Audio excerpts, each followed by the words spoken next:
ओम शांति। आज 3 दिसंबर 2024 के ईश्वरी मधुर महावाक्य सुनते हैं। मीठे बच्चे, याद की यात्रा में अलबेले मत बनो। याद से ही आत्मा पावन बनेगी। बाप आए हैं सभी आत्माओं की सेवा कर उन्हें शुद्ध बनाने। आज की मुरली से प्रश्न है, कौन से स्मृति बनी रहे तो खान पान शुद्ध हो जाएगा। उत्तर है, यदि स्मृति रहे कि हम बाबा के पास आए हैं सचखंड में जाने के लिए व मनुष्य से देवता बनने के लिए, तो खान पान शुद्ध हो जाएगा, क्योंकि देवताएं कभी अशुद्ध चीज नहीं खाते। जब हम सत्य बाबा के पास आए हैं सचखंड पावन दुनिया का मालिक बनने, तो पतित अशुद्ध बन नहीं सकते। ओम शांति। रूहानी बाप रूहानी बच्चों से पूछते हैं, बच्चे, तुम जब यहाँ बैठते हो तो किसको याद करते हो? अपने बेहद के बाप को। वह कहाँ है? उनको पुकारा जाता है ना, हे पतित पावन। आजकल सन्यासी भी कहते रहते हैं, पतित पावन सीताराम, अर्थात पतितों को पावन बनाने वाले राम आओ।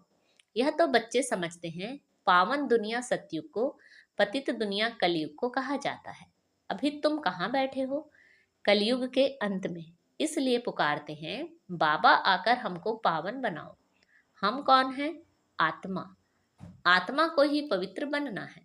आत्मा पवित्र बनती है तो शरीर भी पवित्र मिलता है।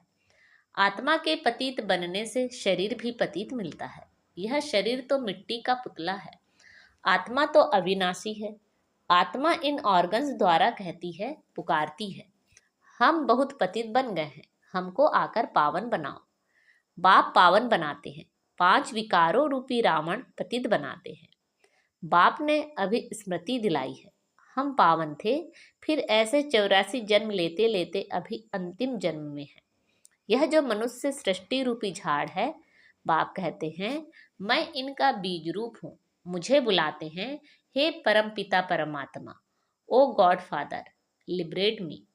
हर एक अपने लिए कहते हैं, मुझे छुड़ाओ भी और पंडा बनकर शांति धाम घर में ले चलो।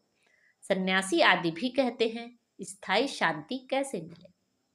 अब शांति धाम तो है घर, जहाँ से आत्माएं पाड़ बजाने आती हैं। वहाँ सिर्फ आत्माएं ही हैं, शरीर नहीं है। आत्माएं नंगी अर्थात शरीर बिगड़ रहती हैं। नंगे का अर्थ यह नहीं कि कपड़े पहनने बिगड़ रहना, नहीं, शरीर बिगड़ आत्माएं नंगी अशरीरी रहती हैं। बाप कहते हैं, बच्चे, तुम आत्माएं वहाँ मूल वतन में बिगड़ शरीर रहते हो, उसे निराकारी दुनिया कहा जाता है। बच्चों को सीढ़ी पर समझाया गया है, कैसे हम सीढ़ी नीचे उतरते आए हैं। पूरे 84 जन्म लगे हैं मैक्सिमम, फिर कोई एक जन्म भी लेते हैं। आत्माएं ऊपर से आती ही रहती हैं। अभी बाप कहते हैं, मैं आया हूँ पावन बनाने। शिव बाबा ब्रह्मा द्वारा तुम्हें पढ़ाते हैं। शिव बाबा है आत्माओं का बाप और ब्रह्मा को आदि देव कहते हैं। इस दादा में बाप कैसे आते हैं, यह तुम बच्चे ही जानते हो। मुझे बुलाते भी हैं, हे पतित पावन आओ। आत्माओं ने इस शरीर द्वारा बुलाया है। मुख्य आत्मा है ना, यह है ही दुख धाम। यहाँ कलयुग में देखो, बैठे बैठे अचानक मृत्यु हो जाती है। वहाँ ऐसे कोई बीमारी ही नहीं होती। नाम ही है स्वर्ग। कितना अच्छा नाम है, कहने से दिल खुश हो जाता है। क्रिश्चियन भी कहते हैं, क्राइस्ट से 3000 वर्ष पहले पैराडाइज था। यहाँ भारतवासियों को तो कुछ भी पता नहीं है, क्योंकि उन्होंने सुख बहुत देखा है तो दुख भी बहुत देख रहे हैं। तमो प्रधान बने हैं, 84 जन्म भी इन्हों के हैं। आधा कल्प बाद फिर और धर्म वाले आते हैं। अभी तुम समझते हो, आधा कल्प देवी देवताएं थे तो और कोई धर्म नहीं था। फिर त्रेता में जब राम हुआ तो भी इस्लामी बौद्ध ही नहीं थे। मनुष्य तो बिल्कुल घोर अंधियारे में है। कह देते दुनिया की आयु लाखों वर्ष है, इसलिए मनुष्य मूझते हैं कि कलयुग अर्जुन छोटा बच्चा है। तुम अभी समझते हो कलयुग पूरा हो, अभी सतयुग आएगा, इसलिए तुम आए हो बाप से स्वर्ग का वर्षा लेने। तुम सब स्वर्गवासी थे, बाप आते ही हैं स्वर्ग स्थापन करने। तुम ही स्वर्ग में आते हो, बाकी सब शांति धाम घर चले जाते हैं। वह है स्वीट होम। आत्माएं वहां निवास करती हैं, फिर यहाँ आकर पाड़धारी बनते हैं। शरीर बिगड़ तो आत्मा बोल भी ना सके। वहां शरीर ना होने कारण आत्माएं शांति में रहती हैं। फिर आधा कल्प है देवी देवताएं, सूर्यवंशी, चंद्रवंशी। फिर द्वापर कलयुग में होते हैं मनुष्य। देवताओं का राज्य था, फिर अब वह कहाँ गए, किसी को पता नहीं। यह नॉलेज अभी तुमको बाप से मिलती है, और कोई मनुष्य में यह नॉलेज होती नहीं। बाप ही आकर मनुष्यों को यह नॉलेज देते हैं, जिससे ही मनुष्य से देवता बनते हैं। तुम यहाँ आए ही हो मनुष्य से देवता बनने के लिए। देवताओं का खान पान अशुद्ध नहीं होता, वे कभी बीड़ी आदि पीते नहीं। यहाँ के पतित मनुष्य की बात मत पूछो, क्या क्या खाते हैं। अब बाप समझाते हैं, यह भारत पहले सचखंड था, जरूर सच्चे बाप ने स्थापन किया होगा। बाप को ही ट्रूथ कहा जाता है। बाप ही कहते हैं, मैं ही इस भारत को सचखंड बनाता हूँ। तुम सच्चे देवताएं कैसे बन सकते हो, वह भी तुमको सिखलाता हूँ। कितने बच्चे यहाँ आते हैं, इसलिए यह मकान आदि बनवाने पड़ते हैं। अंत तक भी बनते रहेंगे, बहुत बनेंगे। मकान खरीद भी करते हैं। शिव बाबा ब्रह्मा द्वारा कार्य करते हैं। ब्रह्मा हो गया सावरा, क्योंकि यह बहुत जन्मों के अंत का जन्म है ना। यह फिर गोरा बनेगा। कृष्ण का भी चित्र गोरा और सावरा है ना। म्यूजियम में बड़े बड़े अच्छे चित्र हैं, जिस पर किसी को अच्छी रीति समझा सकते हो। यहाँ बाबा म्यूजियम नहीं बनवाते हैं, इनको कहा जाता है टावर ऑफ साइलेंस। तुम जानते हो, हम शांति धाम अपने घर जाते हैं, हम वहाँ के रहने वाले हैं, फिर यहाँ आकर शरीर ले पाड़ बजाते हैं। बच्चों को पहले पहले यह निश्चय होना चाहिए कि यह कोई साधु संत नहीं पढ़ाते हैं। यह दादा तो सिंध का रहने वाला था, परंतु इसमें जो प्रवेश कर बोलते हैं वह है ज्ञान का सागर। उनको कोई जानते ही नहीं।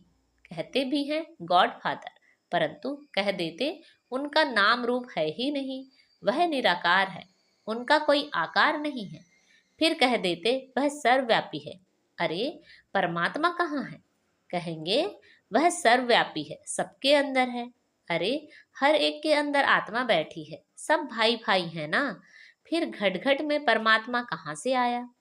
ऐसे नहीं कहेंगे, परमात्मा भी है और आत्मा भी है। परमात्मा बाप को बुलाते हैं, बाबा आकर हम पतितों को पावन बनाओ। मुझे तुम बुलाते हो यह धंधा, यह सेवा करने के लिए। हम सभी को आकर शुद्ध बनाओ। पतित दुनिया में हमको निमंत्रण देते हो, कहते हो बाबा हम पतित हैं। बाप तो पावन दुनिया देखते ही नहीं, पतित दुनिया में ही तुम्हारी सेवा करने के लिए आए हैं। अब यह रावण राज्य विनाश हो जाएगा, बाकी तुम जो राजयोग सीखते हो वह जाकर राजाओं का राजा बनते हो। तुमको अनगिनत बार पढ़ाया है, फिर 5000 वर्ष बाद तुमको ही पढ़ाएंगे। सतयुग त्रेता की राजधानी अब स्थापन हो रही है। पहले है ब्राह्मण कुल, प्रजापिता ब्रह्मा गाया जाता है ना, जिसको एडम आदि देव कहते हैं। यह कोई को पता नहीं है। बहुत हैं जो यहाँ आकर सुनकर फिर माया के वश हो जाते हैं। पुण्य आत्मा बनते बनते पाप आत्मा बन पड़ते हैं। माया बड़ी जबरदस्त है, सबको पाप आत्मा बना देती है। यहाँ कोई भी पवित्र आत्मा पुण्य आत्मा है नहीं। पवित्र आत्माएं देवी देवता ही थे। जब सभी पतित बन जाते हैं तब बाप को बुलाते हैं। अभी यह है रावण राज्य, पतित दुनिया। इनको कहा जाता है कांटों का जंगल। सतयुग को कहा जाता है garden of flowers. Mughal garden में कितने फ्लावर्स, अच्छे अच्छे फूल होते हैं। अक के फूल मिलेंगे, परंतु इसका अर्थ कोई भी समझते नहीं है। शिव के ऊपर अक क्यों चढ़ाते हैं, यह भी बाप बैठ समझाते हैं। मैं जब पढ़ाता हूँ तो उनमें कोई फर्स्ट क्लास मोतियों, कोई रतन जोत, कोई फिर अक के भी फूल हैं। नंबरवार तो है ना। तो इसको कहा ही जाता है दुख धाम, मृत्यु लोक। सतयुग है अमर लोक। यह बातें कोई शास्त्रों में नहीं है। शास्त्र तो इस दादा ने पढ़े हैं, बाप तो शास्त्र नहीं पढ़ाएंगे। बाप तो खुद सदगति दाता है करके गीता को रेफर करते हैं। सर्वशास्त्र में शिरोमणि गीता भगवान ने गाई है, परंतु भगवान किसको कहा जाता है यह भारतवासियों को पता नहीं। बाप कहते हैं मैं निष्काम सेवा करता हूँ, तुमको विश्व का मालिक बनाता हूँ, मैं नहीं बनता हूँ। स्वर्ग में तुम मुझे याद नहीं करते हो। दुख में सिमरण सब करे, सुख में करे ना कोई। इनको दुख और सुख का खेल कहा जाता है। स्वर्ग में और कोई दूसरा धर्म होता ही नहीं। वह सभी आते ही हैं बाद में। तुम जानते हो अभी इस पुरानी दुनिया का विनाश हो जाएगा। नेचुरल कैलेमिटीज, तूफान आएंगे जोर से, सब खत्म हो जाएंगे। तो बाप अभी आकर बेसमझदार से समझदार बनाते हैं। बाप ने कितना धन माल दिया है, सब कहाँ गया? अभी कितने इंसॉल्वेंट बन गए हैं। भारत जो सोने की चिड़िया था वह अब क्या बन पड़ा है। अब फिर पतित पावन बाप आए हुए हैं, राजयोग सिखला रहे हैं। वह है हठ योग, यह है राजयोग। यह राजयोग दोनों के लिए है, वह हठ योग सिर्फ पुरुष ही सीखते हैं। अब बाप कहते हैं पुरुषार्थ करो, विश्व का मालिक बनकर दिखाओ। अब इस पुरानी दुनिया का विनाश तो होना ही है, बाकी थोड़ा समय है। यह लड़ाई अंतिम लड़ाई है। यह लड़ाई शुरू होगी तो रुक नहीं सकती। यह लड़ाई शुरू ही तब होगी जब तुम कर्मातीत अवस्था को पाएंगे और स्वर्ग में जाने के लायक बन जाएंगे। बाप फिर भी कहते हैं याद की यात्रा में अलबेले नहीं बनो, इसमें ही माया विघ्न डालती है। अच्छा, मीठे मीठे से खिलते बच्चों प्रति माता पिता बाप दादा का याद प्यार और गुड मॉर्निंग। रूहानी बाप की रूहानी बच्चों को नमस्ते। हम सब रूहानी बच्चों की रूहानी माता पिता बाप दादा को याद प्यार, गुड मॉर्निंग और नमस्ते। आज की मुरली से धारणा के लिए मुख्य सार है, बाप द्वारा अच्छी रीति पढ़कर फर्स्ट क्लास फूल बनना है। कांटों के इस जंगल को फूलों का बगीचा बनाने में बाप को पूरी मदद करनी है। कर्मातीत अवस्था को प्राप्त करने व स्वर्ग में उच्च पद पाने का अधिकार प्राप्त करने के लिए याद की यात्रा में तत्पर रहना है, अलबेला नहीं बनना है। आज बाबा ने हमें वरदान दिया है, अपने मस्तक पर सदा बाप की दुआओं का हाथ अनुभव करने वाले मास्टर विघ्न विनाशक भव। अपने मस्तक पर सदा बाप की दुआओं का हाथ अनुभव करने वाले मास्टर विघ्न विनाशक भव। गणेश को विघ्न विनाशक कहते हैं। विघ्न विनाशक वही बनते जिनमें सर्व शक्तियां हैं। सर्व शक्तियों को समय प्रमाण कार्य में लगाओ तो विघ्न ठहर नहीं सकते। कितने भी रूप में माया आए, लेकिन आप नॉलेजफुल बनो। नॉलेजफुल आत्मा कभी माया से हार खा नहीं सकती। जब मस्तक पर बाप दादा की दुआओं का हाथ है तो विजय का तिलक लगा हुआ है।